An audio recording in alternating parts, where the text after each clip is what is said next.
नमस्कार, बहुत बहुत स्वागत है आपका बाजार अगले हफ्ते में। आपके साथ मैं हूं विपिन भट्ट और लेकर हाजिर हैं ये कंक्लूडिंग शो जो कि वीकेंड का आपका पूरा मिजाज बनाता है कि क्या रहा इस हफ्ते पूरा बाजार और अगले हफ्ते के लिए आप बाजार से क्या उम्मीदें लगा सकते हैं। अगले हफ्ते बाजार में आपके लिए कहाँ मौके बनेंगे, कहाँ पैसा बनाने का मौका बनेगा, ये सारी बातें इस शो के अंदर हम करते हैं। और इनफैक्ट आपके सवालों के जवाब तो हम यहाँ पर देते ही हैं। अगले हफ्ते के लिए सटीक रणनीति के लिए भी यहाँ पर हम एक दिशा आपको दिखाते हैं। ये सारी बातें आज के शो में भी होंगी और ये बातचीत करने के लिए हमारे साथ आज आमंत्रित हैं इक्विनॉक्स रिसर्च एंड एडवाइजर्स के पंकज रांदड़ साहब। पंकज जी, बहुत बहुत स्वागत है आपका। तो पंकज जी के साथ जी हाँ sir, thank you very much Vipin ji, thank you, welcome sir. तो पंकज जी के साथ ढेर सारी बातें करेंगे, लेकिन उससे पहले जरा आज का बाजार इस हफ्ते पर नजर सब कुछ कर लें एक बार में। तो बाजार में जुलाई सीरीज की एक शानदार शुरुआत हमने देख ली है। सेंसेक्स 303 अंकों की बढ़त के साथ 84,059 पर इसने हफ्ता खत्म किया। वहीं निफ्टी ने भी करीब करीब 90 अंकों की तेजी उठाई और 25,638 पर इस हफ्ते को खत्म किया है। निफ्टी बैंक रिकॉर्ड ऊंचाई पर बंद हुआ है। मिड और स्मॉल कैप में लगातार छठे दिन तेजी दिखी। तेल, गैस, एनर्जी, इंफ्रास्ट्रक्चर हर जगह एक अच्छी खरीदारी थी, जबकि IT और FMCG शेयरों में थोड़ी कमजोरी रही। लेकिन इंपॉर्टेंट है ये फिगर्स जो अभी आपके सामने हैं। बाजार में इस हफ्ते क्या रहा देखिए। निफ्टी मेटल्स में करीब करीब 5% की बढ़त दिखाई दी, मीडिया में 4.5%, निफ्टी इंफ्रा में ऑलमोस्ट 3.25% से ज़्यादा की बढ़त, निफ्टी ऑयल एंड गैस आप देखें 4% के आसपास की बढ़त दिखाने में ये भी कामयाब रहा। निफ्टी एनर्जी के चार्ट्स आपके सामने 2.5% से ज़्यादा का मूवमेंट इसने भी दिखाया। तो कई सारे सेक्टर्स हैं।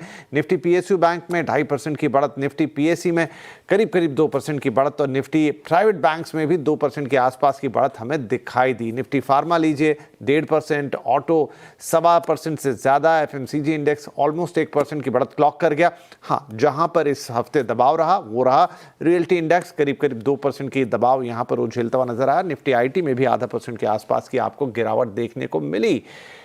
बड़े नंबर्स FIIs DIs ने क्या किया देखिए जनाब, ये नंबर आपको खुश कर देगा। 26 जून तक का डेटा है और आपको यहाँ पे प्लस में दिख रहा है 12,000 करोड़ से ज्यादा का फिगर। और FIIs की ये खरीदारी है इस हफ्ते के अंदर। जो अभी तक बेच रहे थे अब उन्होंने खरीदना शुरू किया है, वो भी बड़े पैमाने पर।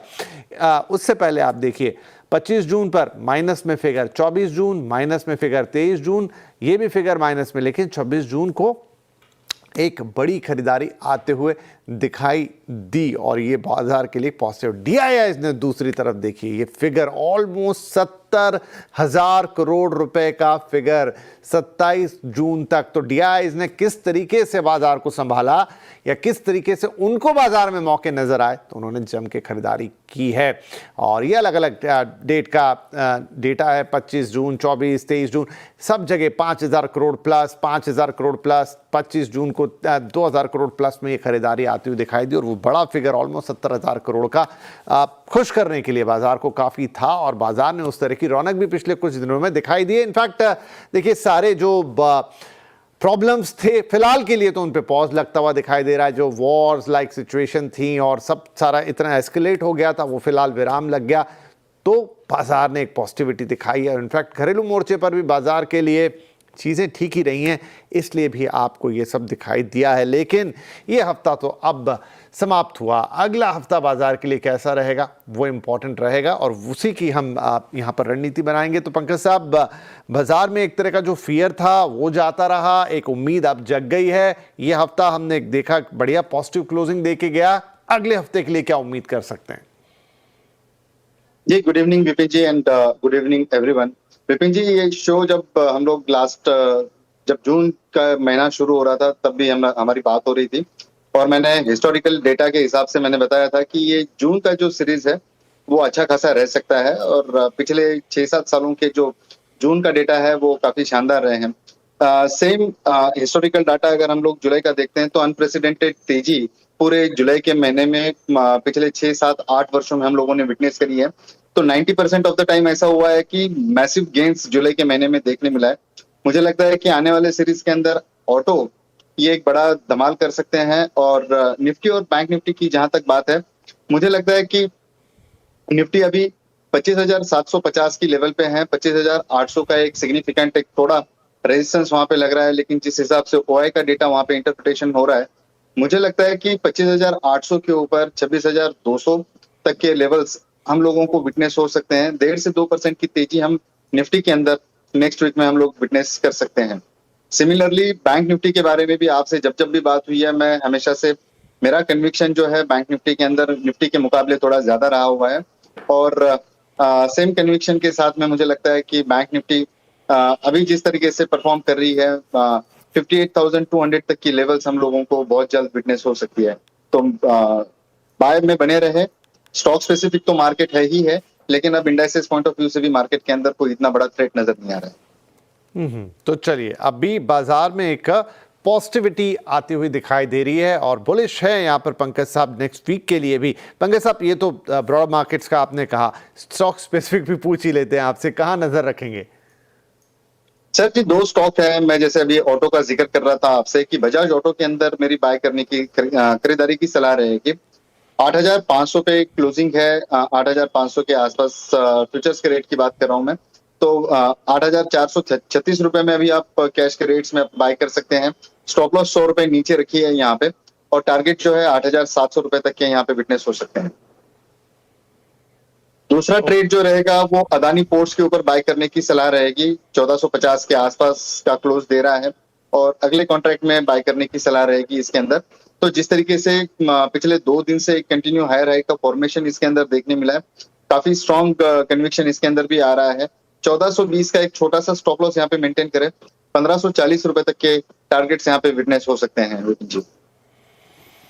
जी, तो 2 यहाँ पर आपके लिए सलाह है। अडानी पोर्ट्स आपको यहाँ पे दिखाई दे रहा है और इसमें आपके लिए 1540 के टारगेट्स, अदानी पोर्ट्स फ्यूचर है इनफैक्ट ये, और स्टॉप लॉस है 1420 का। इसके अलावा एक और शेयर जो कि पंकज जी ने बताया वो है बजाज ऑटो और वहाँ पर आपके लिए 8700 के टारगेट हैं और स्टॉप लॉस आपके लिए 8,410 का। तो ये 2 खरीदारी की सलाह पंकज जी की तरफ से। ओके, अब चलिए सवाल जवाब के सिलसिले की शुरुआत करते हैं और पहले हमारे कॉलर हैं mister Ashish from Kanpur. Ashish ji, hello, good evening sir. क्या आशीष जी लाइन पर हैं? हेलो सर, क्या आप मुझे सुन पा रहे हैं? हाँ जी, मैं आपको सुन पा रहा हूँ। क्या आप मुझको सुन पा रहे हैं? हेलो। हाँ जी, अब आपकी आवाज आई। बताइए सर, आपका क्या सवाल होगा? हाँ जी, नमस्कार। मैं एक्चुअली मेटल के मेरे 2 स्टॉक्स हैं, उनके लिए मैं आपकी राय चाहता था। मेरे पास हिंदुस्तान कॉपर के 100 शेयर हैं 281 के एवरेज रेट पे, और हिंदुस्तान जिंक के मैंने अभी ये डिप पे लिए थे 451 के रेट पे 100 शेयर। ओके, ठीक है, दोनों पे आपको राय देंगे। चलिए हिंदुस्तान जिंक की, क्योंकि हरे निशान में दिख रहा है, हालांकि 15 पैसे का आपको पर शेयर यहाँ पर फायदा है, बट ठीक है, दैट्स फाइन। और 1000 शेयर है, क्वांटिटी बड़ी है, लेकिन क्या करना चाहिए इसमें? बिल्कुल ये ऑन द एज है, थोड़ा सा इधर तो लाल, बाकी अभी 15 पैसे पॉजिटिव है। सर, हिंदुस्तान जिंक में क्या सलाह देंगे हम? सर, मेटल सेक्टर के अंदर जिस हिसाब से अभी कमोडिटीज मार्केट के अंदर एक अच्छी खासी तेजी विटनेस हो रही है, इन जिंक कॉपर ये दोनों स्टॉक्स अच्छे खासे रडार में रह सकते हैं। मेरे ख्याल से ट्रेडिंग पॉइंट ऑफ व्यू से अगर इन्होंने ये स्टॉक ले रखा हुआ है तो 435 का एक स्टॉप लॉस इसके अंदर मेंटेन करना चाहिए। 475 से 490 तक की रेंजेस इसके अंदर आराम से देखने मिल सकती है। अगर थोड़ा सा लंबा पर्सपेक्टिव है टाइम के हिसाब से, तो मुझे लगता है कि इसके अंदर 530-550 तक के टारगेट्स इसके अंदर देखने मिल सकते हैं। इन जिंक को होल्ड करने की सलाह रहेगी और लॉन्गर टर्म में अगर आप इसको रख रहे हैं तो 420 का क्लोजिंग बेसिस के ऊपर आप स्टॉप लॉस रखिए, इसको होल्ड करके चलें। चलिए, तो 435 रुपए की स्टॉप लॉस लगाएं सर, इसमें होल्ड कर लें। आगे चलते हुए आपको 475 से 490 तो दिख ही जाएगा। थोड़ा और लॉन्ग टर्म की कहानी पूछे तो 530 से 550 तक के भी टारगेट्स आपको देखने को मिल सकते हैं। तो फिलहाल सर होल्ड करें आशीष जी इसको 435 के स्टॉप लॉस के साथ। दूसरा आपका मेटल था कॉपर, हिंद कॉपर पे आपका सवाल था, वहां मुझे लाल रंग दिखा था। हाँ जी, यहाँ 100 शेयर हैं और 5 रुपए के आसपास का नुकसान है इनको पर्टिकुलर एक शेयर पे। इसमें क्या सलाह रहेगी सर? सर, हिंद कॉपर में भी मोर और लेस स्ट्रक्चर तो सेम ही दिख रहा है। बॉलिंजर बैंड को काफी स्ट्रांगली रिस्पेक्ट कर रहा है। सर, ओवरऑल जिस प्रकार से कॉपर के अंदर एलएमई में मोमेंटम हम लोग विटनेस कर रहे हैं, तो काफी स्ट्रांग मोमेंटम इसके अंदर आने वाले समय में देखने मिल सकता है।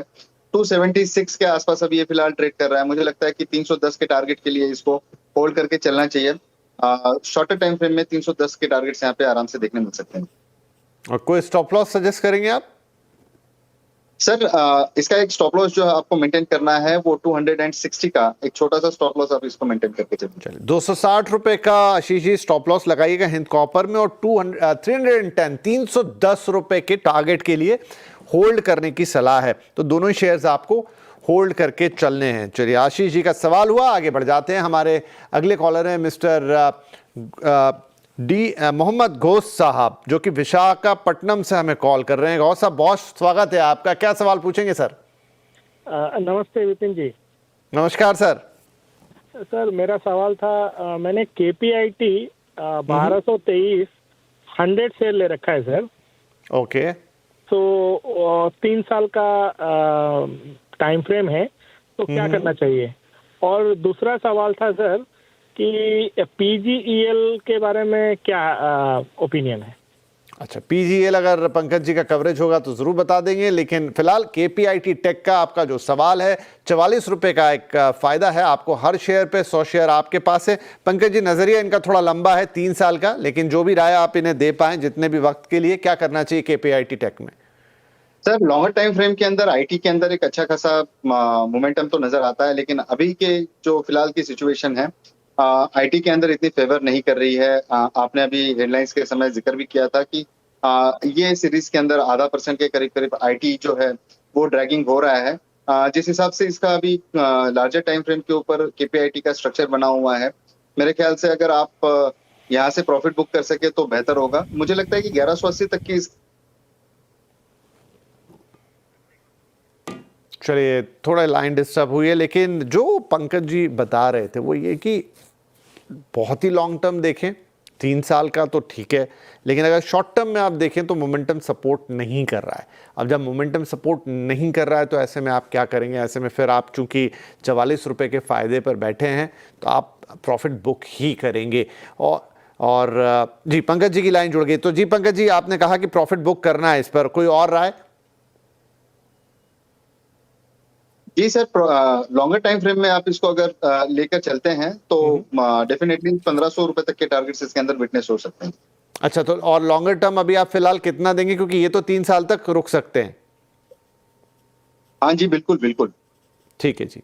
तो देखिए शॉर्ट टर्म पर्सपेक्टिव में है आप प्रॉफिट बुक कर सकते हो, और लॉन्ग टर्म पर्सपेक्टिव है कि अभी जो शेयर आपका 1267 रुपए का है वो 1500 भी दिखा सकता है। तो चूंकि नजरिया गौर साहब आपका था 3 साल का, तो उस टाइम फ्रेम में तो काफी लंबा समय बाकी है, तो आप होल्ड करके चलें। आगे 1500 के जब टारगेट्स अचीव हो जाते हैं इसमें एक बार आप दोबारा सलाह ले लीजिएगा।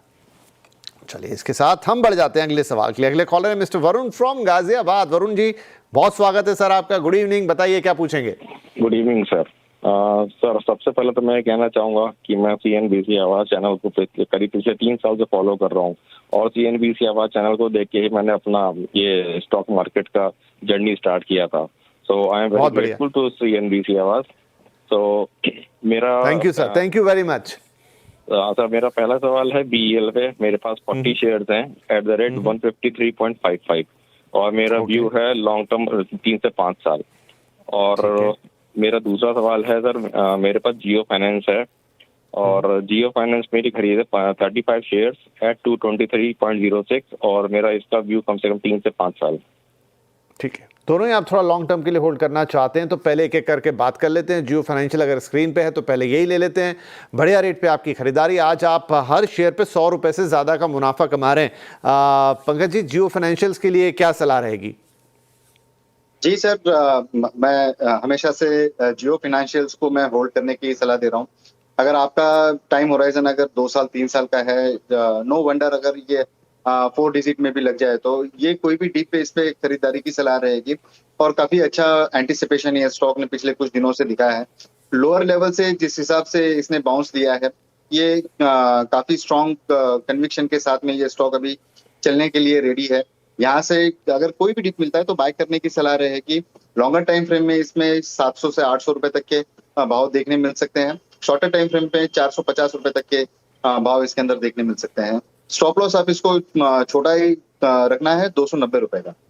चलिए, तो जियो फाइनेंशियल में ₹290 का स्टॉप लॉस लगाना है, होल्ड करना है।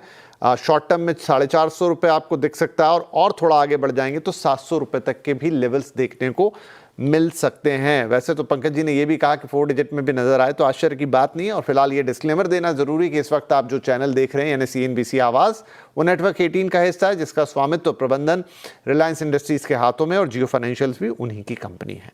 अच्छा, ये तो बात हो गई जियो फाइनेंशियल्स की। एक सवाल था आपका BEL पे, वहां पे भी मैंने देखा था बढ़िया प्रॉफिट है। वरुण जी को 40 शेयर थे और देखिए 260 रुपए से ज्यादा का प्रॉफिट है यहाँ पे हर शेयर पे। सर BEL में क्या करेंगे? सर BEL का भी जिक्र हमेशा होता है। मैं हमेशा से ये स्पेस के अंदर BEL मेरा पसंदीदा स्टॉक रहा हुआ है। तो BEL को नो ब्रेनर है, इसको होल्ड करने की सलाह रहेगी। अगर कोई भी लेवल पे अगर नीचे आता है 390 रुपए तक के, तो इसमें ऐड करने की सलाह रहेगी। टारगेट जो है वो 525-550 तक के देखने मिल सकते हैं। उसके बाद में अगली थॉट ली जा सकती है। सर स्ट्रॉन्ग होल्ड करने का सलाह रहेगा इसमें। चलिए जी, BEL को भी होल्ड करने की सलाह है और यहाँ पर भी आपको आगे चलते हुए 450 या उससे भी ऊपर तक के टारगेट्स देखने को, मतलब लक्ष्य आपका यहाँ हासिल होता हुआ नजर आएगा, तो इसको भी होल्ड कीजिए। और ऑलरेडी आप प्रॉफिट में हैं वरुण जी, तो दोनों ही शेयर आपको और बेहतर प्रॉफिट दिलाने की स्थिति में है। और इसी के साथ हमें बताया जा रहा है कि वक्त हो गया एक छोटे से ब्रेक का, तो छोटा सा ब्रेक लेते हैं, तुरंत हाजिर होंगे उसके बाद।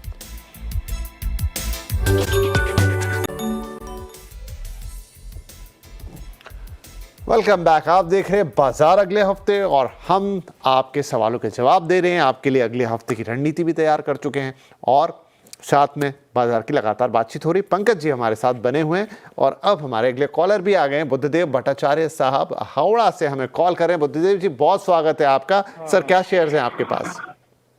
हाँ हेलो। हेलो जी, हेलो। हम बोल रहे हैं मोबाइल का शेयर है 100 शेयर, आपको 415 शेयर, इसमें क्या करो, होल्ड करो क्या करो, इसमें बोल रहे हैं। ओके बुद्धदेव साहब, बड़ा अच्छा लगा आपसे बातचीत करके। खालिस मुझे ऐसा लगा जो आपका टोन आया और जो टेन्योर आया और जो एसेंट से आपने बात की कि मैं हावड़ा या कोलकाता ही पहुंच गया हूं। खैर 415 के भाव पर 100 शेयर खरीदे हैं मोइल के बुद्धदेव जी ने और 30 रुपए का नुकसान है इस वक्त। कोई बात नहीं, देखते हैं क्या किया जा सकता है इसमें। पंकज जी, मोइल में क्या करना है? सर मोइल के अंदर का स्ट्रक्चर जो है अभी काफी इंप्रेसिव बना हुआ है। लार्जर टाइम फ्रेम पे अगर देखते हैं MOIL, तो अभी इसमें होल्ड करने की सलाह रहेगी। मुझे स्ट्रांगली लगता है कि अगर ये 370 के आसपास आता है तो इसको और बाय करना चाहिए। ऊपरी लेवल पे इसको 450 तक के टारगेट्स देखने मिल सकते हैं। जो वॉल्यूम का जो एवरेज है वो काफी इंटरेस्टिंग लग रहा है, तो मेरे ख्याल से इसमें स्ट्रांग होल्ड करने की सलाह रहेगी और 450 रुपए तक के टारगेट्स इसके अंदर विटनेस हो सकते हैं। क्या बात है बुद्धदेव जी। तो देखिए आपके तो जो थोड़ा बहुत घाटा दिख रहा है उसकी भरपाई तो होना तय ही है 370 पे। इनफैक्ट पंकज जी कह रहे हैं अगर मिल जाए तो और बाइंग करने की यहाँ पर सलाह है। और आगे ये आपका मोइल जो है आपको 450 रुपए तक के टारगेट्स दिखा सकता है, स्तर दिखा सकता है। तो प्लीज़ इसे होल्ड कीजिए, 370 पे मिल जाए ले लीजिएगा और 450 का इंतज़ार कीजिएगा, फिर उसके बाद हम दोबारा आपसे बात कर लेंगे। चलिए आगे बढ़ते हैं। हमारे अगले कॉलर हैं, अब कौन है साहब इस समय फोन लाइन पर हमारे साथ? अगर हमें बताएं तो हम उनका सवाल ले लें। ललित जी हैं। ओके ललित भाई, आवाज़ आ रही है आपको? हाँ जी मेरे को आपकी आवाज़ आ रही है। Good evening. Good evening, good evening. बताइए क्या शेयर्स हैं? मेरे पास ग्लोबल हेल्थ है, मेदांता, 725 शेयर है 922 के भाव पे। तो ये इसमें मेरा लॉन्ग टर्म विजन है, होल्ड करने में कोई दिक्कत नहीं है। आप थोड़ा इसके बारे में बता दीजिए। 922 के भाव पर हैं और कितने आपने टोटल नंबर ऑफ शेयर्स बताए थे? 725, 725। अच्छा जी, ठीक है। 922 के भाव पे तो बढ़िया फायदे में दिख रहे हैं क्योंकि अभी तो 1100 रुपए के ऊपर ट्रेड हो रहा है यहाँ पे ग्लोबल हेल्थ। पंकज जी क्या सलाह देंगे? सर ग्लोबल हेल्थ में जिस तरीके का अभी चार्ट बना हुआ है, ऊपरी लेवल से एक गिरावट जरूर थोड़ी देखने मिली है, लेकिन ये एक रिट्रेसमेंट की लेवल है। बहुत माइनर गेन के साथ में इंट्राडे के अंदर आज ये थोड़ा चलता हुआ नजर आया है। मेरे ख्याल से इसमें एक स्टॉप लॉस जो है स्लाइटली थोड़ा सा लंबा रहेगा। 1060 रुपए का स्टॉप लॉस इसको बहुत स्ट्रिक्टली मेंटेन करना होगा। टारगेट जो है वो 1280 से 1350 रुपए तक के देखने मिल सकते हैं। थोड़ा सा रिस्की बेट है, बट मेरे ख्याल से इसको होल्ड ही करना चाहिए। चलिए जी, तो होल्ड कर लीजिए ग्लोबल हेल्थ को। 1280 से 1350 के टारगेट्स के लिए होल्ड करने की सलाह दे रहे हैं, लेकिन दोबारा राय जरूर ले लीजिएगा इस पे। पंकज जी कह रहे हैं थोड़ा रिस्की बैठे, लेकिन फिर भी स्टॉप लॉस 1060 का जरूर लगा लीजिएगा यहाँ पे। अच्छा, एक और सवाल है मुकेश जी आपका। हेलो हाँ सॉरी, माफ कीजिए, ललित थे फोन पे, सॉरी मिक्सअप हाँ कर जी, दिया हाँ जी। मैंने। दूसरा ललित, है, हाँ दूसरा है BLS इंटरनेशनल, 1200 शेयर है 224 के भाव पे।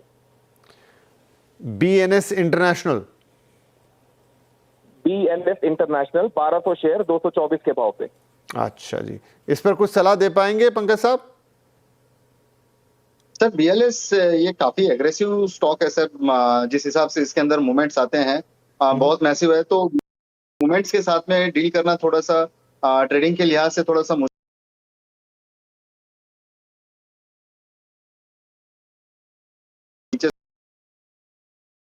स्टॉप लॉस साइंटिफिक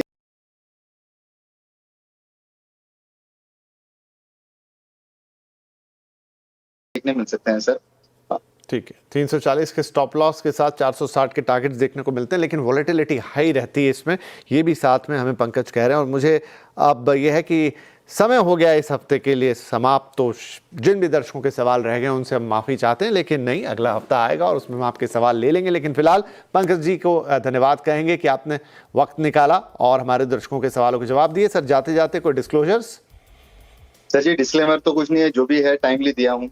आज स्टूडियो आना हुआ बट आपसे मिलना नहीं हुआ है, इस बात की मतलब ये रह गई मेरी, लेकिन मैं नेक्स्ट टाइम जब भी आऊँ मैं मिलना चाहूंगा आपसे। जरूर सर, मैं भी आपसे मिलने के लिए उत्सुक रहूंगा, लेकिन कोई बात नहीं, हम आमने सामने ना मिले लेकिन डिजिटली ऑन एयर मिल लिए, तो बहुत बहुत धन्यवाद सर आपका वक्त निकालने के लिए फिलहाल भी, और सभी दर्शकों का भी धन्यवाद और शुभकामनाएं। हैप्पी वीकेंड आपको, अच्छे से अपना सप्तांत मनाइए, एंजॉय कीजिए और मंडे की अच्छी तैयारी रखिएगा। सारी बातें यहाँ आपको बता दी, वो फंडामेंटल ध्यान में रख के अच्छे से ट्रेडिंग कीजिएगा, फायदे वाली ट्रेडिंग कीजिएगा, फायदे वाला निवेश कीजिएगा, जिस भी तरह के इन्वेस्टर आप हैं। तो शुभकामनाओं सहित आपसे इजाजत लेते हैं, शुभ रात्रि, नमस्कार।